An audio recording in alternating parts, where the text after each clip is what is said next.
This message just went up this past within the last week or two.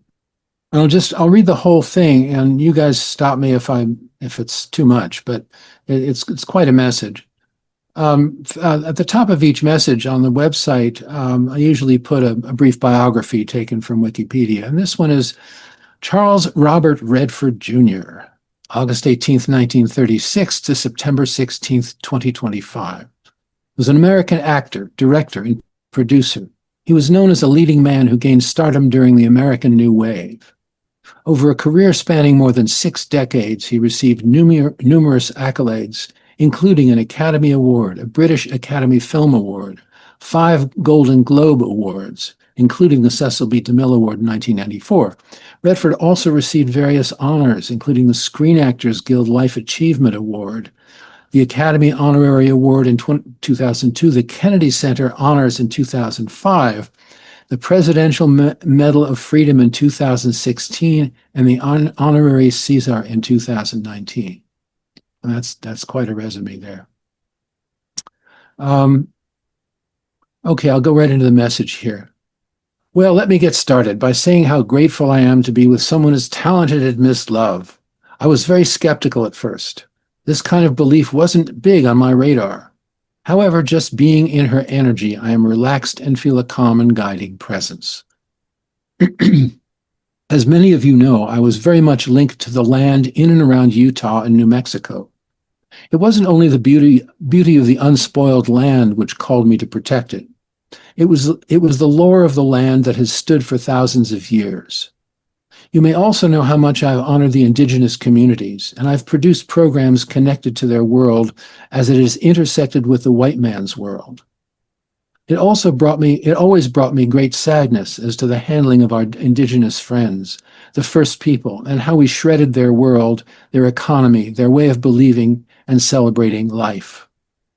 I hope that I have made some kind of impact on those who wish to see our own evolution take place in understanding the world community.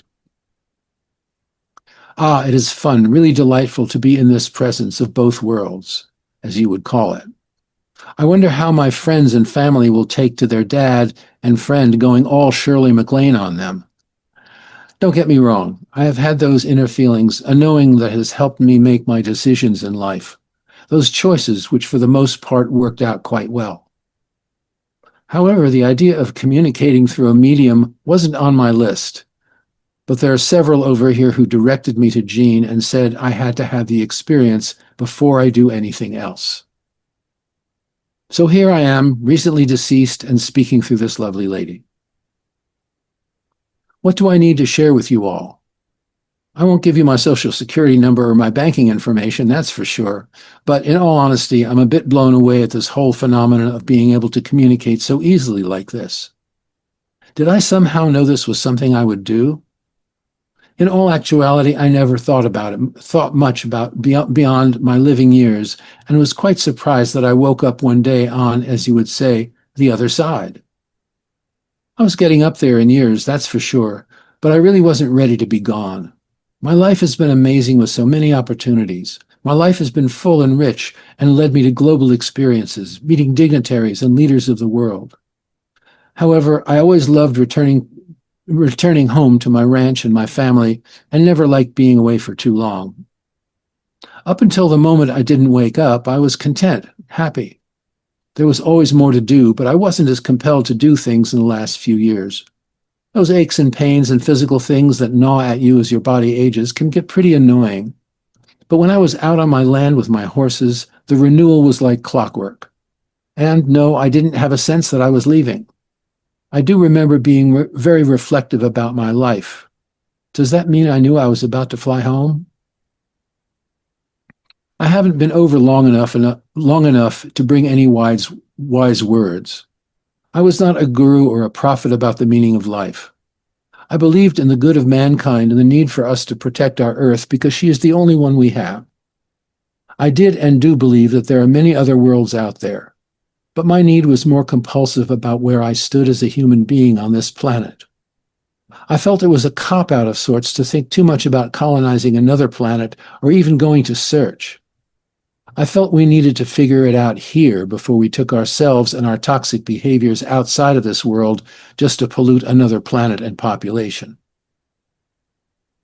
I tended to hang out with those brilliant minds that were deeply aware of the direction that our world needed to walk and how to help us get there. Being in their company helped me to transcend the idiocy of those non-thinkers who had no range of thought beyond the simplest of things. Don't get me started. Love and compassion were something I always had to work on during my living years. Sometimes I was really good at it. Sometimes I was not. At any rate, I was and am so very grateful for the fact that I was financially able to make a difference. There are protections in place to make sure the land has its conservancies to protect what I had started. For the most part, my children are on board and will go with the flow of my wishes. I really want them to know that their pop, their dad, is truly A-OK, and that my spirit is not, quote, blowing in the wind, nor is it dust in the wind. Wow, amazing. This lady Jeanne is showing me things that I have to look forward to. I don't know how far this writing will go, but I'm happy to go along with this experiment, to see if anyone I know will pick up on it. If not, those of you who believe in this kind of stuff will hopefully be entertained. The saying goes that the most talented people are not always the ones who are seen by large crowds. She is a testament of that. Her experiences are beyond my belief, but she keeps them quiet and close to her chest. That's a damn shame. If I were still alive, I would certainly have wanted to meet her. Why is it that in death there is so much insight? I'm just fitting into my new world and have a tremendous amount to learn before I ask questions and receive answers. Let's get this party started, shall we? For the record, there are a few celebrities with me, but also my family. I feel very normal, still feel human, and still feel I'm holding myself in a human form. I haven't lost my sense of touch or taste or smell. Everything so far is more real than my, quote, real life. Things are much more vibrant, colorful, and passionate. The energy of life rings through every thought and spoken word. As I passed, it was a matter of just waking up, the surroundings looking similar yet different. They did this to help me acclimate since I was not awake in my passing. I literally just woke up and was in a different room with different people with me. There were people I knew, but they had these shining energies around their faces and their bodies. It was exquisite. It all became one, and I was shining too. I asked them where I was and was I dreaming? And their reply was, no, you just come from your dreams and now you are home. Yes, pretty damn trippy, and I'm loving it. Why, oh, why do we suffer so when we are in the human body? And why do we choose to be in such a stifling environment? I guess I will find out about these things as I celebrate my coming home. Man, oh man, would I ever have loved to write and produce a movie about this. No one has come close in describing what this world is like. I've been told that there are many places to dwell, quote, dwell, depending on what path we wish to take to further expand our consciousness. I might just have to start drinking again. The last thing I will say for now is that when you have a favorite spot on earth, a place that holds your heart and the very beat of your being, multiply it times 1,000, and that is my world is like now. Sure, I'm standing next to Jeanne telling her what to type. I'm feeling her body and the rhythm of her energy. I feel the love she has for others. The world is her companion, but within her energy I feel and see my own new life and the wonders of freedom that reside. There is no separation. There is no her or me. We are united in this moment of communication. I still feel myself. I'm aware of who I am, but I'm also aware of Jeanne and her life. I'm very conscious of her responsibilities as she seems to feel mine. And within this unity, this merged field, I feel the presence of others who have come and gone in my life.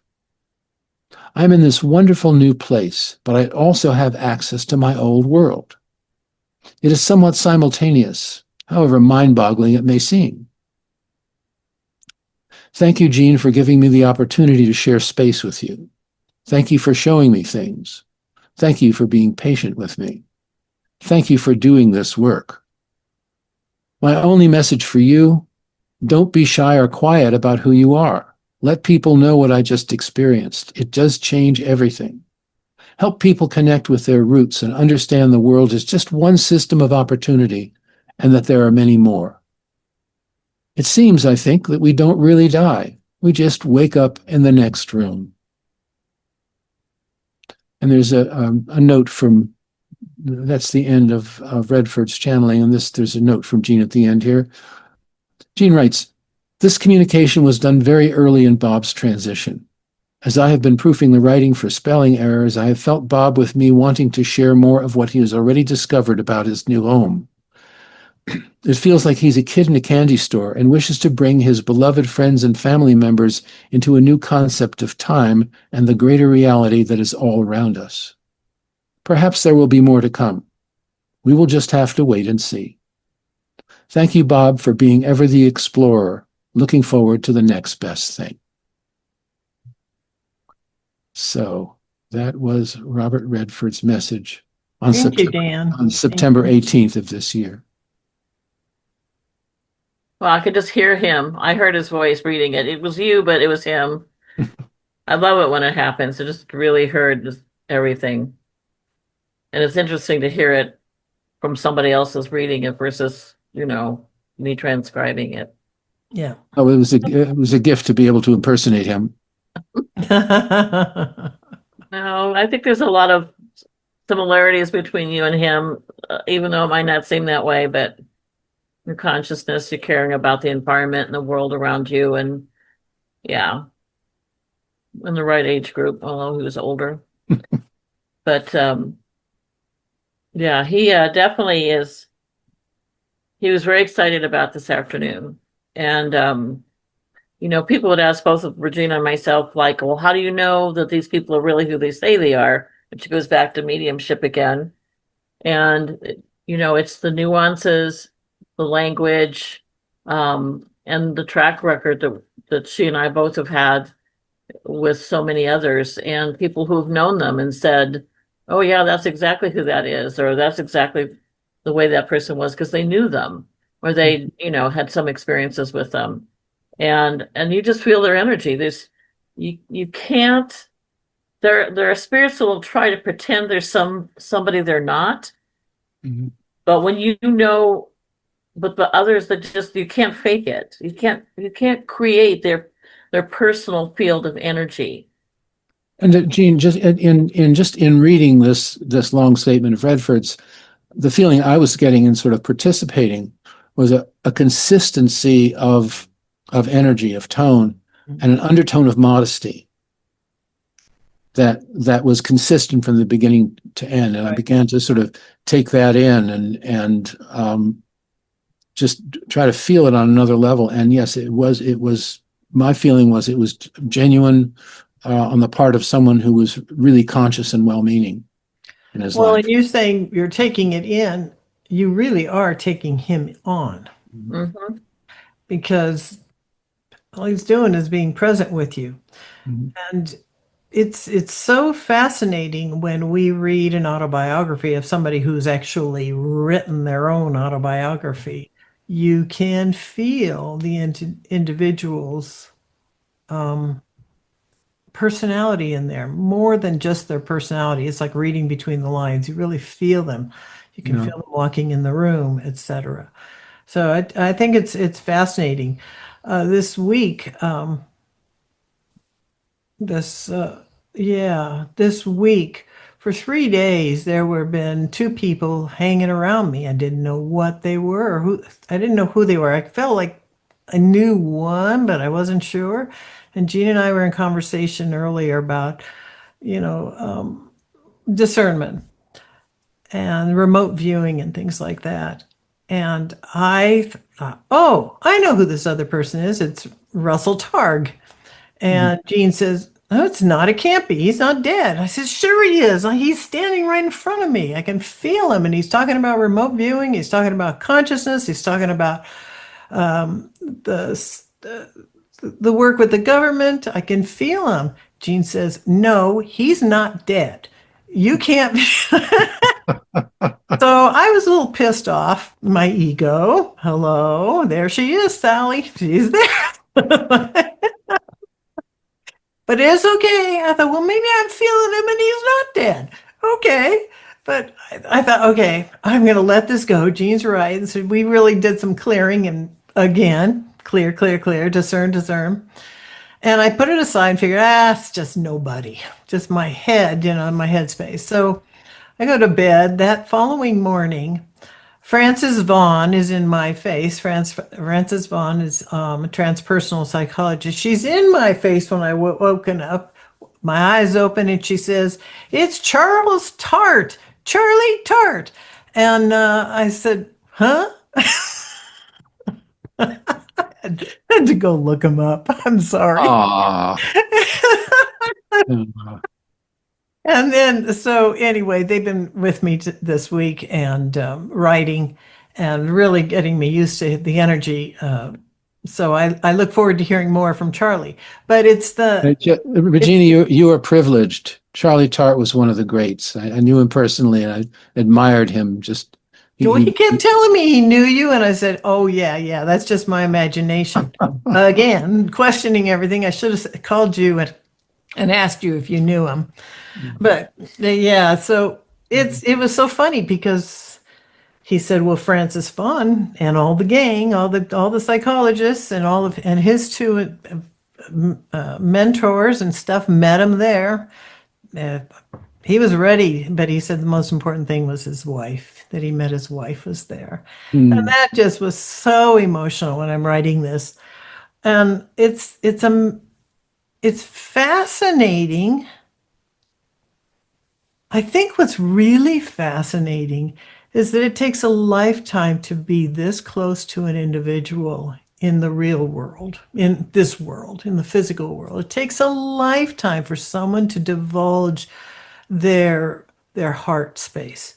But in an instant, when they're on that other side, it's like those filters are gone and they can't wait to share with somebody.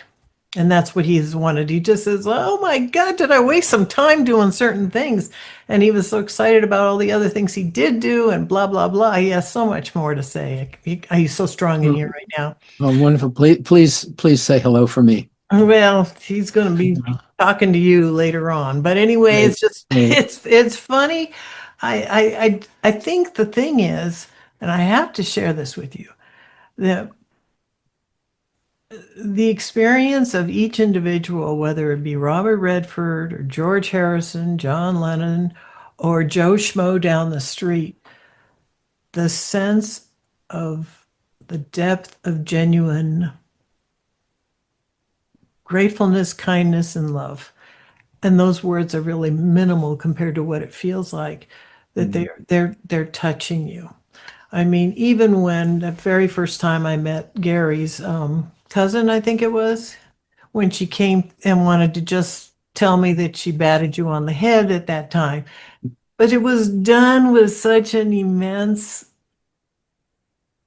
night. It just kindness all around. And same for the different people. So I don't know. It's if you don't feel that, then please question it.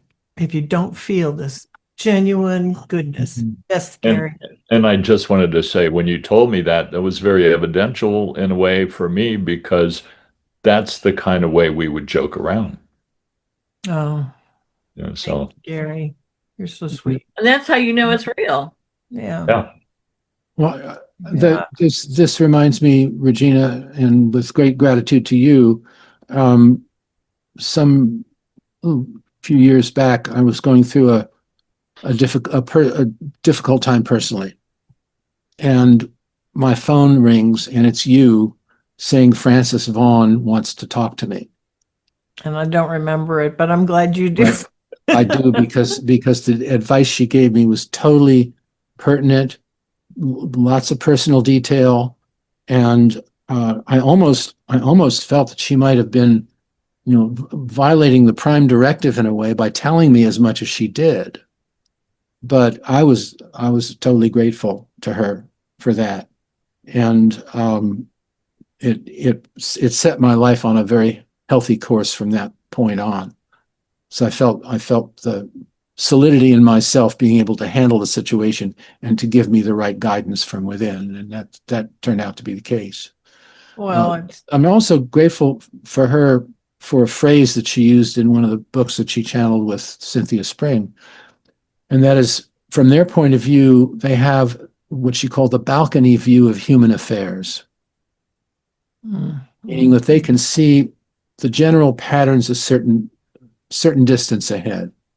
It does not mean they see all the details or they know what the outcome is going to be necessarily, but it's that they have a sufficiently broader overview, which could be useful to us, as long as we don't make a religion out of it.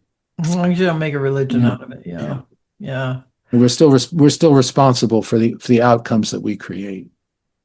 Yeah. Absolutely. Before, just to ask, is anybody interested in asking questions of Mr. Redford? Because he's here for that. Oh, there goes. If it's okay, Dan. Sure. Fine with Sorry, I interrupted Redford.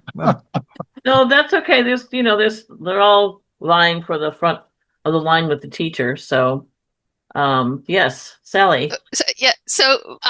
Mine refers just basically to what I had just typed in the chat, which was that since I hadn't heard how he died, I knew that he had died, but I didn't hear how. I just Googled really quick while you guys were talking, and Google now automatically comes up with an AI response, and it said, Robert Redford hasn't died. And so of course, from our perspective, we know that to be true. And I was just curious if he has a perspective on how those things may or may not be manipulated. It did correct itself when I asked it, why did you say that? But for me, that's a kind of a fun little sign. And I'm curious if he was aware of that. No, I'm not. He says, he goes, oh, so I'm on? I'm going, yeah, come on in, Bob. Come on. He goes, oh, all right. He said he was just fascinated listening to everybody's experiences, and he was listening to Regina. And so he was a little transcendental there for a moment, but now he's coming in. He said, no, there's all sorts of technology around me because of, producing movies and things like that. He said, but I tried to steer clear of it as much as possible. I hated it. When I went up to my home, it was on the land. I was away from all this stuff that all the younger people were doing. He said, I had a phone, but I left my phone. I get on my horse and I was writing. He said, so no, I think maybe the universe has a sense of humor. Maybe somebody else manipulated that. He said, but I'm not smart enough yet to do that. I've not been over long enough. He said, I'm not at the point of the movie Ghost, where Swayze can move things with his mind. He said, I haven't gotten there yet because I'm not really in that space of wanting to prove that. He said, there are other things to do that I think are more important. Just felt like great humor for a group like ours.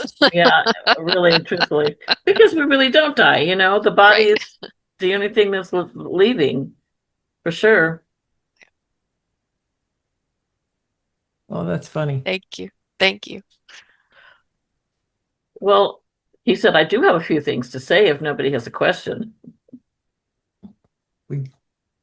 You're on. First of all, he says, I'm a little awestruck to be in the company of all these people who are so talented with their ability to sense and work with the other, what you call the other side. He said, I knew groups existed like this, but as I said earlier in the writing, wasn't that interested in it. He said, but now that I've had this experience, he said, I'm really awestruck. And he said, people, would always ask me for autographs, but he said, now I want to ask you guys for all of your autographs. He said, maybe you've heard this before. He said, but you're quite popular over here, all of you. People know who you are. Um, he said, I don't know quite how to explain it.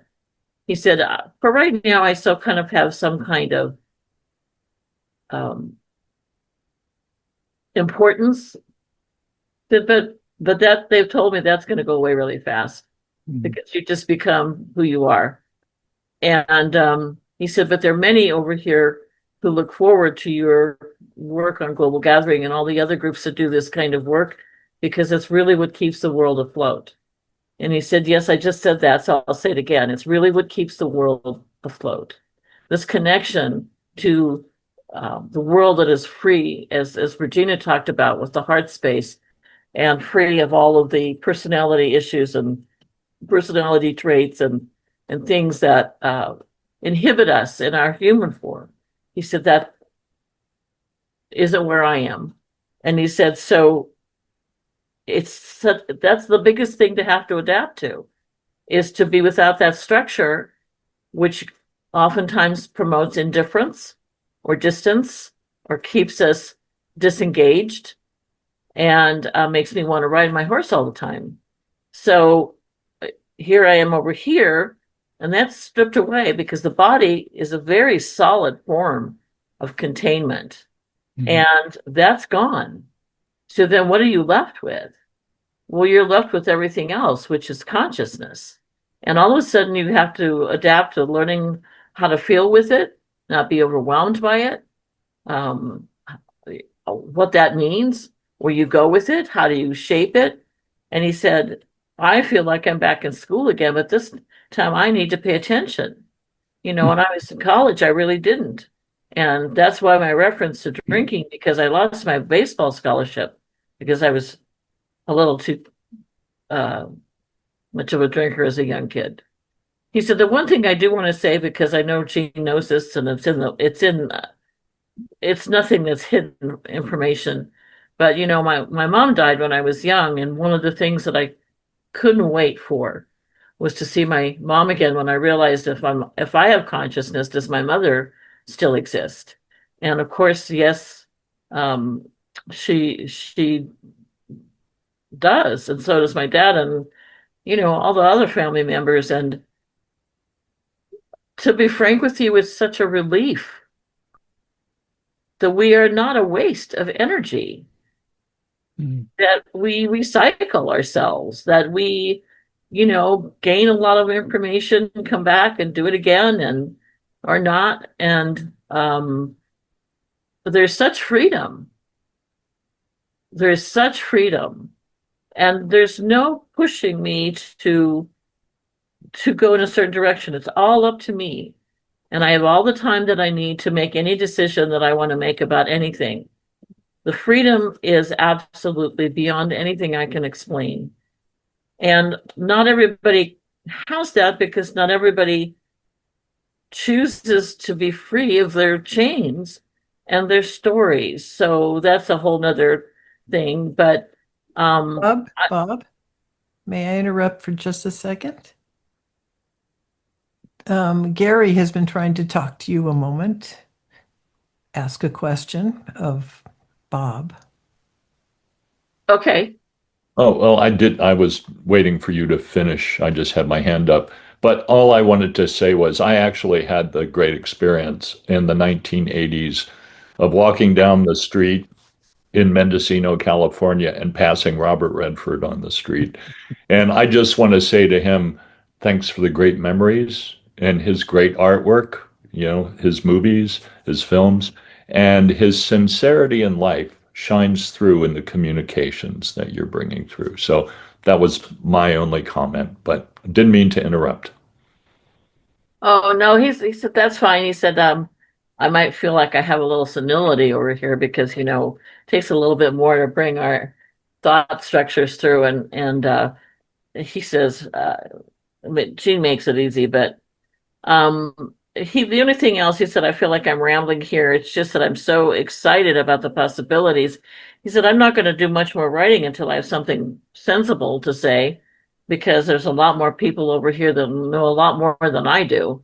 He said, but for some reason, I'm really attached to this, but I don't want to disturb everybody, people's lives and take more than I should.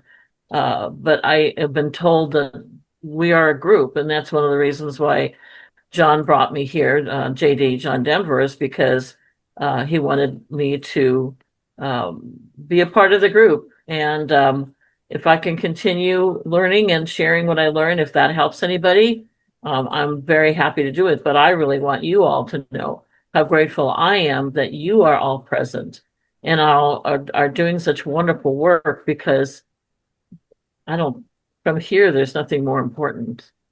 And I would sit here and blubber all the rest of the day if you let me, but I'm not gonna do that, because I think you can tell I feel like I am a kid in a candy shop. And I'm just humbled beyond belief that there is this incredible structure for communication. But there's a gentleman that has his hand up, so um Gordon? Hi, Dan. Thanks. Mr. Redford, I approach you as a great fan of your film work, particularly the films that you directed and the ones that had edgy political content that were very daring in their time, particularly the one called Truth. Anyway, having channeled a lot of actors and singers and whatnot that predeceased you, I'm well aware of the lively and endless amount of artistic production that goes on in the world that you are now in. And I just wanted to say, perhaps as an amusing side issue, are you aware that any production that you get involved in, either now or later, will cost absolutely nothing because everything is free there?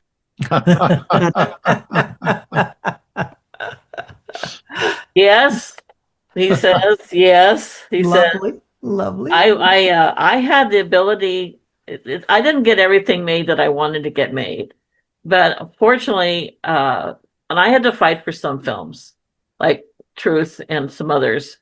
Um, Jean finally finished the movie last night because she just it kept popping up on her feed, so she figured she better watch it. And that was another one that people kind of shook their head at because it was very esoteric. And it might seem that I was interested in things like that as I aged, because that wasn't too long ago. He said, but I was luckier than most in getting funding for most of the projects, and I'm thankful that you recognize that. I just had a lot of luck. I mean, it wasn't a perfect situation, but I guess it helped to be good looking, but as Ben Stiller would say, really, really, really good looking. But it also, if you know that movie, but it also, I had some ability and some skill. I wasn't just some kind of, bimbo on the beach. And so I'm grateful that, Hollywood was so good to me. And he said one of the things that I just met up with somebody who I love dearly, and that's Paul Newman. Yes. And he goes, Paul goes, we can finish the film now because we're over here. And I'm just thrilled that when people leave, they're not necessarily gone forever. And that's such an important message, that if we're separated from our loved ones, because I lost 2 sons, and now I'm really with the one of them. The other, that's another story, incarnated differently, because it was a SIDS death. But I'm back with people that I've loved and lost, and I haven't had all the reunions yet, but they're still on their way, as I'm absorbing and changing. So I'm grateful for you appreciating what I've what I was able to do. It's just something I was compulsive. I had to do it. It's just, I was born to do this. Mhm. And yeah, it's an amazing experience. People over here call it the Krista experience that you have to come through, and that goes back. Some of you may know more about it than I do. Regina might explain that, but coming through is like that. So Uh, anyway, uh, Jean and Robert, I have a question. As Jean and Regina know, I have been working on a screenplay for some years. It's been more or less stalled for a few years, and it's something that I hope to complete before I go to the other side. It's actually a trilogy, and I was wondering if there is any way in which, at some appropriate point, I could consult with you and others over there who've been focused in the area of motion picture production to move this along. well, that didn't take long to get started. So I'm just Meaning, oh, they know I'm here, so they're going to ask me, will you produce my movie for me? Will you introduce me to Elvis? No, I don't know that they can introduce me to production people on this side, but I'm just talking about in general in terms of inspiration and direction. That's all. He's like, okay, Dan, we'll chat. We'll talk. We'll talk. Um, uh, yeah, that's what he says. No, we'll talk. Mhm. He's kind of tittering because of the reason why is that Regina and I are working on a book and been trying to get this book out. And for various reasons, we'd stop and start and stop and start. And within, I don't know, one day after, and this is Jean talking right now, Bob came through. When Regina and I were on the phone, Bob comes in and goes, "Oh, well, I know what I would do, how to focus the book." He said, I was a writer, a director, a producer. And he goes, boom, boom, boom, boom, boom, boom, boom. And we went, oh my word. He had this insight about exactly how we needed to put our focus. And it was a game changer for both Regina and myself. And so that's kind of why Dan is like, hey, Bob, next, And I'm sure that when he can, we can have a moment later at some point and see Okay. what to do with that. Thank you. Thank you. Also, just while we're on the subject of books, two things. One is that we've been consulting with Richard Grossinger, who's my contact with my publisher, about doing a book version of what's on our Cosmic Voices website. That's beginning to be in the works right now, and we'll say more about that as it moves on. And the other thing is that finally I got around to doing a Kindle publication of a little book it's been evolving for decades. Started an essay in the early 90s, and it's now on Amazon. It's called Zen and the Art of Debunkery, and it's a satire on a toxic skepticism. It's like a how-to guide for the obsessive skeptic, and it's tongue in cheek. And I hope you enjoy it. Anyway, it's on Amazon now as of 2 days ago. So Great. yeah. So Zen and the Art of Debunkery. Onward. Gordon, you had your hand up for a while, didn't you? Oh, no, I was quite happy to make contact with Mr. Redford, and I'm sure he's going to have a whale of a time, either personally and the astral version of professionally. And good luck to you, sir. And we'll see you when we get there. He said, I'll put the coffee on and get the fire going. Thank you, sir. Thank you. Or as they used to say in the Motel 6 commercials, we'll leave the light on for you. That's right. Sally has a good question here for Robert. I wonder if he felt the spiritual collaborative or channeling nature of his artistic endeavors while he was here on Earth. Yeah, he says in the writing that he had moments of intuition and that deeper sense of things. And from what he's sharing to me, he stepped out a little bit. There's somebody else that wants to step in. He stepped out a little bit. But he said, yes, he said, I've always been in tune.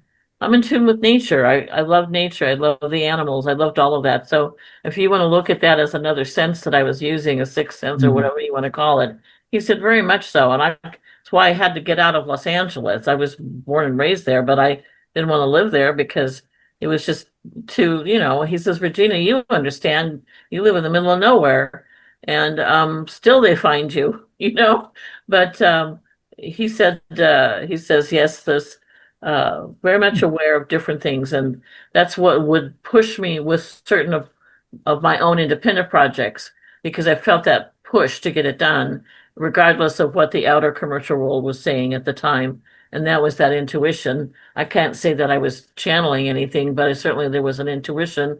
But I think all actors and actresses are channeling at some point with their art, in terms of characters and what they create and their productions of movies or TV or whatever they're doing. You're tuning into something other than yourself, or you're tuning into other parts of yourself that otherwise you wouldn't gather. I said I saw that on a lot of things, and I've talked to other actors who have done that, and it's real well known around the industry that there's some people who are just literally channeling the dead person that they're portraying. Hollywood might not make a lot of movies about it, but it's a working part of Hollywood is that tuning into those other energies. We're also superstitious. Not me so much, but I know some people who are. So, you know, yeah, very definitely.